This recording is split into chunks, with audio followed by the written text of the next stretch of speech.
that with effect from Thursday, January 1st, 2026, the road toll fee rates will be adjusted upwards.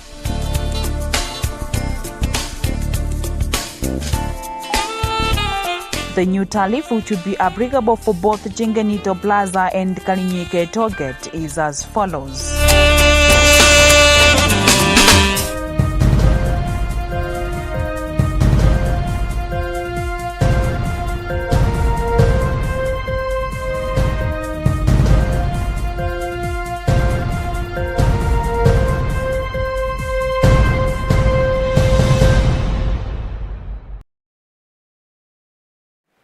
Good morning, wherever you're watching Luntha television. It's time for news updates, and you're with me, Charita Chilanga.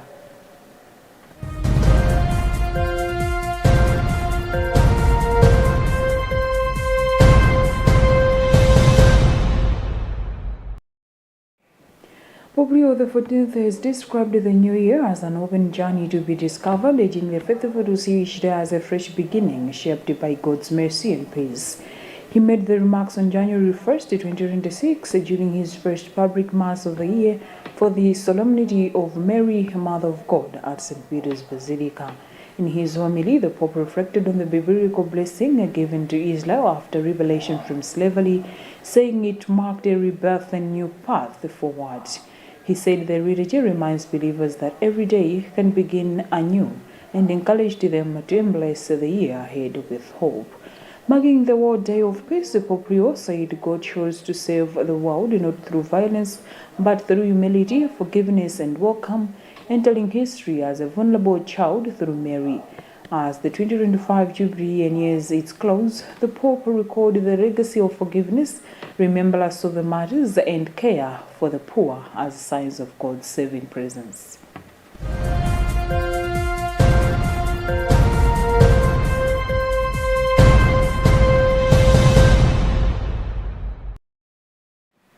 President Professor Fabira Mutharika has pardoned 222 inmates as part of the 2025 Christmas and New Year festive season.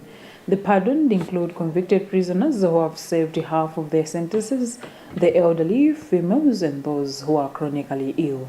In a statement signed by Secretary for Homeland Security Linda Moyo, President Mutharika has also granted general amnesty to convicted prisoners serving determinate sentences as an act of clemency during the festive season. The development will see their sentences reduced by 9 months, leading to a 15% reduction in prison population by 2,640.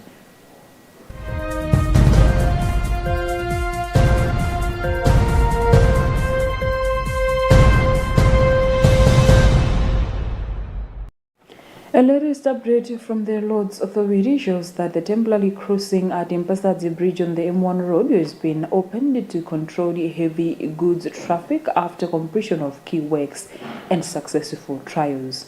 In a statement issued this morning, the authority said backfill and drainage works have been completed at the site.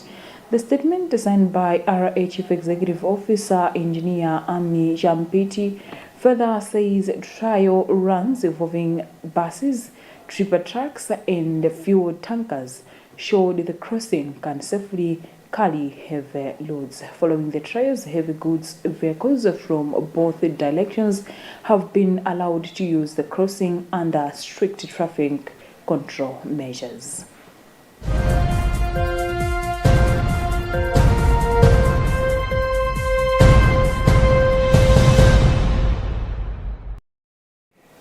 Telecommunications regulator Makla has signaled a possible policy shift by inviting former licenses whose licenses were revoked over the past 10 years to apply for reconsideration. It has opened a 21-day window for submissions.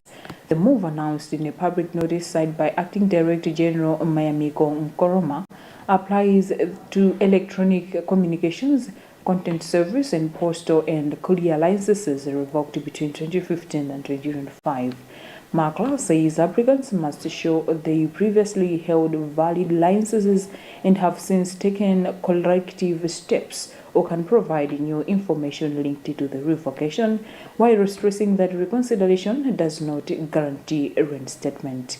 Media outlets previously affected by the closures included Rainbow Television, Joy Radio and Television, Ufulu FM, Galaxy FM, and Sapitwa FM.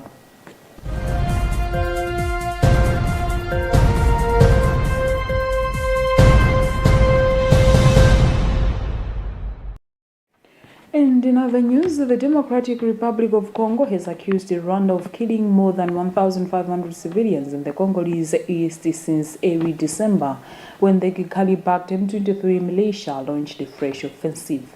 In a statement on Wednesday, the Congolese government attributed this figure to civil society, confirmed by humanitarian sources and state services. Congolese authorities described the new wave of attacks as a clear act of aggression against national sovereignty and a serious and repeated violation of international law. M23 rebels took the key eastern city of Uvira in South Kivu early last month, causing tens of thousands of people to flee across border into Burundi.